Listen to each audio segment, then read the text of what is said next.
اعوذ باللہ من الشیطان الرجیم، بسم اللہ الرحمن الرحیم۔ السلام علیکم ناظرین، میں ہوں فاروق اوان اور آپ ہمارا یوٹیوب چینل دیکھ رہے ہیں۔ ناظرین، پاکستان ایسا ملک ہے کہ جہاں روزانہ کی بنیاد پہ بے شمار خبریں ہوتی ہیں، ایک سے ایک خبر اہم، ایک سے ایک خبر ضروری، ایک سے ایک خبر نئی، ایک سے ایک خبر چٹپٹے والی اور ذائقے دار۔ آج جہاں سے ہم اپنی گفتگو کا آغاز کریں گے وہ پی ٹی آئی نے خوف کا بت توڑتے ہوئے اب اپنی کارنر میٹنگز اور کنونشن کرنا شروع کر دی ہیں۔ اگرچہ بڑے جلسوں کی اجازت بالکل نہیں ہے، ان کی بھی اجازت نہیں ہے، لیکن اس سارے کے باوجود رکاوٹیں توڑتے ہوئے اب لوگ گھروں سے نکلنا شروع ہو گئے۔ آپ کے علم میں ہے کہ کل دیر بالا میں انقلابی قسم کا معاملہ ہوا اور آج کرک میں یہی معاملہ تھا۔ دیر بالا میں کل جو ایک کنونشن اناؤنس ہوا تھا، اس کو روکنے کے لیے دیر کے سارے علاقے بڑے ٹرک کھڑے کر کے اور ٹرالر کھڑے کر کے تو روک دیے گئے۔ لوگوں کی گاڑیاں جانے سے لوگ مجبور ہو گئے، لیکن اس کے باوجود لوگوں نے گاڑیوں سے نیچے اتر کر کئی کلومیٹر کا فاصلہ طے کر کے جس جگہ پہ وہ کنونشن ہونا تھا وہاں تک لوگ پہنچے، اور انہوں نے کنونشن کو نہ صرف کامیاب کیا بلکہ ایسا ہوا کہ انتظامیہ کی ان کی بہتر حکمت عملی کی وجہ سے ایک کی بجائے 6 کنونشن کل ہو گئے۔ اطلاعات یہ ہیں کہ مختلف 6 مقامات پر کہ جہاں جہاں لوگوں کو روکا گیا، ٹرالر لگائے گئے، لوگ پہلے درجنوں پھر سینکڑوں پھر ہزاروں اکٹھے ہو گئے، اور وہاں جو مقامی عہدیدار تھے، مقامی کو سابق M N A M P A تھے، انہوں نے وہاں پہ خطاب کرنا شروع کر دیا۔ ناظرین، اسی طرح سے آج ضلع کرک میں پی ٹی آئی کا کنونشن تھا، اور اس کنونشن کی خوبصورت بات یہ تھی کہ یہاں پہ سٹیج پہ قد اعظم عمران خان صاحب کی ایک تصویر تھی جن کے گلے میں خوبصورت ہار پڑا ہوا تھا، اور وہ اس تصویر کو عمران خان صاحب کی نمائندگی کرنے کے لیے جب سٹیج پہ لایا گیا تو لوگوں نے جس جذبے کا اظہار کیا، جو نعرے بازی ہوئی، جو محبتیں نچھاور کی لوگوں نے، جو پھول نچھاور کیے، وہ میں سمجھتا ہوں کہ ایک انوکھی سی بات ہے کہ اللہ تعالیٰ عمران خان صاحب کو حیاتی دے کہ وہ موجود ہیں، الحمدللہ ثم الحمدللہ۔ لیکن ان کی اس تصویر کو جو پذیرائی ملی، وہ اس چیز کا اظہار کر رہی تھی کہ خان صاحب کے لوگ کتنے دیوانے ہیں، خان پہ لوگ جان نچھاور کرنے کے لیے تیار ہیں۔ ناظرین، آج کاموں کی میں استحکام پارٹی کا جلسہ ہوا جس سے علیم خان اور جہانگیر ترین اور باقی لوگوں نے خطاب کیا۔ تو ایک دلچسپ بات یہ ہے کہ اس کا کلپ چل رہا ہے سوشل میڈیا پہ کہ جب جہانگیر ترین صاحب نے ابتدائی کلمات کہے تو انہوں نے کہا کہ اسٹیج پر بیٹھے ہوئے پی ٹی آئی کے رہنما زحما ذہنی طور پہ وہ پی ٹی آئی سے نہیں نکل سکے۔ وہ استحکام، کون سا استحکام، ذہنی طور پہ اب بھی پی ٹی آئی ان کے ذہنوں پہ چھائی ہوئی ہے۔ ناظرین، نواز شریف صاحب ایک جلسہ کرنے کے بعد کھلے جلسوں سے اس وقت کترا رہے ہیں۔ کیا وجہ ہے کہ وہ کھلے جلسے کیوں نہیں کر رہے؟ اور اب انہوں نے جلسوں کی بجائے کسی بڑے کے کہنے کی وجہ سے گروپوں کو اور چھوٹی پارٹیوں کو راضی کرنا شروع کر دیا ہے۔ ان کے چرنوں میں بیٹھ کے ان سے آشیرواد حاصل کرتے ہیں، ان کے مطالبات بھی مانتے جا رہے ہیں، اور وہ جو کچھ دن پہلے تک کہتے تھے کہ نہیں جناب الیکٹیبلز کی سیاست ہم نہیں کریں گے، وہی الیکٹیبلز کی سیاست اب دوبارہ شروع ہو گئی ہے۔ اور بس وہ جب باپ پارٹی جس طرف جائے تو سمجھ لیں کہ باپ نے باپ کو کس بیٹے کے پاس بھیج دیا ہے۔ وہ نواز شریف صاحب کے کھلے جلسے نہ کرنے کی وجہ یہ سمجھ آ رہی ہے اور یہ بتائی جا رہی ہے کہ وہ لاہور کا جو جلسہ تھا اس میں پورے پاکستان سے کھینچ کھانچ کے چند ہزار لوگ لائے گئے، جس میں مقامی لوگوں نے شرکت نہیں کی، اور لاہور کی 2-2.5% سے زیادہ لوگ لاہوریے شریک نہیں ہوئے۔ اس لیے خطرہ یہ ہے کہ جہاں جہاں جلسہ کوئی بڑا اناؤنس کریں گے وہاں لوگ شرکت نہیں کریں گے تو کام پھسپھسا ہو جائے گا۔ اس لیے انہوں نے جس طرح سے آج سیالکوٹ میں خواجہ آصف کے گھر میں اور چیمبر آف کامرس کے لوگوں سے مل کے، یعنی چار دیواریوں کے اندر، اور وہاں جو کھیل تماشا کہ بڑی مریم نے نکی مریم کی طرف فٹ بال پھینکا اور نکی مریم نے پھر واپس وہ فٹ بال پھینکا اور میڈ ان پاکستان کہا گیا اور سارا کچھ. تو یہ ایک کھیل تماشے والی بات ہے. فٹ بال تو یقیناً یہ معاملات بنے ہوئے ہیں ان کے، اور انہوں نے بھی قوم کو فٹ بال بنایا ہوا ہے. میڈ ان پاکستان فٹ بال تو ہو سکتا ہے، نہ یہ خود میڈ ان پاکستان ہے، نہ ان کی پالیسیاں میڈ ان پاکستان ہے، اور نہ ان کے کام کاروبار کوئی میڈ ان پاکستان یا کوئی پاکستان میں ہے. اس لیے لگائی رہو، شغل لائی رکھو، جدوں تک چلدا نے چلائی رکھو. ناظرین، دبئی میں پہلے بلاول گئے، پھر زرداری صاحب گئے. بہت کچھ تبصرے تجزیے ہوئے کہ جانے کی کیا وجہ ہے، کیونکہ انہی دنوں پہلے بلاول نے بیان دیا کہ بابوں کو گھر پہ بیٹھنا چاہیے، اور ظاہر ہے بلاول کے اپنے گھر میں جو ایک بابا ہیں وہ گھر پہ بیٹھنے کے لیے تیار نہیں ہے. دلچسپ بات یہ ہے ناظرین کہ جب سال ڈیڑھ پہلے 2 سال پہلے جب مقدمات تھے تو زرداری صاحب بڑی مشکل سے عدالتوں میں آتے تھے، وہ کھونڈی بھی ان سے نہیں تھامی جاتی تھی. لیکن ماشاءاللہ اب سوٹڈ بوٹڈ ہو کے تو زبردست طریقے سے بھاگ دوڑ کر رہے ہیں. مرض ختم ہو گیا یا تھا نہیں، بہرحال جو بھی تھا. تو دبئی میں صنم بھٹو بھی وہاں تشریف فرما ہے اور باقی فیملی ممبرز بھی ہیں. کہا یہ گیا ہے کہ وہ کوئی فیملی فنکشن تھا جو پہلے سے جس کا پروگرام بنا ہوا تھا، اس لیے وہاں جانا تھا. لیکن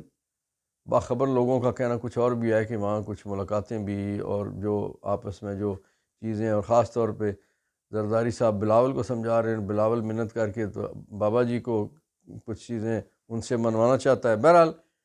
جو ہوگا دیکھا جائے گا. جب واپس آئیں گے تو جو ان کی کوئی بدلی ہوئی اگر ٹون ہوئی بابا جی کی یا کاکا جی کی تو سمجھ آ جائے گی کہ وہ وجہ کیا تھی دبئی میں فوری طور پہ جانے کی. بہرحال یہ پارٹی کے معاملات ہیں ان کے. اور یہ ایک بات یہ بھی کہی جا رہی ہے کہ تاثر دیا جائے کہ بلاول مزاحمت کی سیاست کرنا چاہتے ہیں. کہا جا رہا ہے کہ ایک بڑی شخصیت موجودہ حالات سے بہت پریشان. وہ کون سی شخصیت ہے؟ وہ شخصیت بلوچستان سے آئی ہوئی شخصیت ہے، راجہ ریاض اور شہباز شریف نے جس کا نام دیا، وہ ہے نگران وزیر اعظم کاکڑ صاحب. ان کی پریشانی اور پشیمانی اس لیے بڑھتی جا رہی ہے کہ جہاں بھی جاتے ہیں لوگ سوال کرتے ہیں کہ آپ تو نگران ہیں، آپ کو یہ کس نے اختیار دے دیا کہ 22ویں گریڈ کے افسران کی بھی تقرری آپ نے کرنی ہے، ان کے بھی فیصلے بھی آپ نے کرنے ہیں.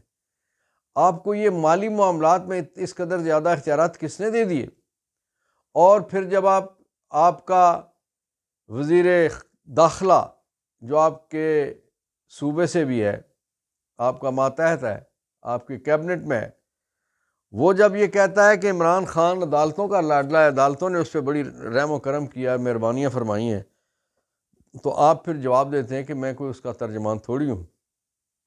لیکن دوسری طرف ان اناؤنسڈ پی ٹی آئی کے جو ترجمان ہیں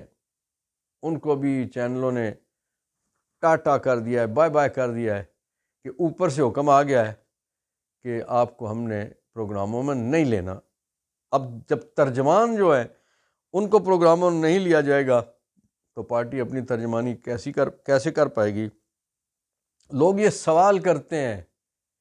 کہ جناب وزیر اعظم، آپ کے اتحادی، آپ کے ساتھی، پیپلز پارٹی ہے، فضل الرحمان صاحب ہیں، کچھ اور لوگ ہیں جو کہتے ہیں کہ سب کو لیول پلینگ فیلڈ ملنی چاہیے، بلے کا انتخابی نشان ہونا چاہیے، عمران کو بھی میدان میں ہونا چاہیے. ان کا کہنا یہ ہے کہ 9 مئی کے حوالے سے جس کا کوئی جتنا قصور ہے اس کو اس کی سزا ملے، لیکن کسی بھی پارٹی کو سیاست میں سے آؤٹ کرنے سے مراد یہ ہے کہ الیکشن کا نتیجہ کوئی نہیں مانے گا. جب الیکشن کا نتیجہ کوئی نہیں مانے گا تو ملک میں فساد بپا رہے گا، ملک میں بے چینی اور ابتری برپا رہے گی،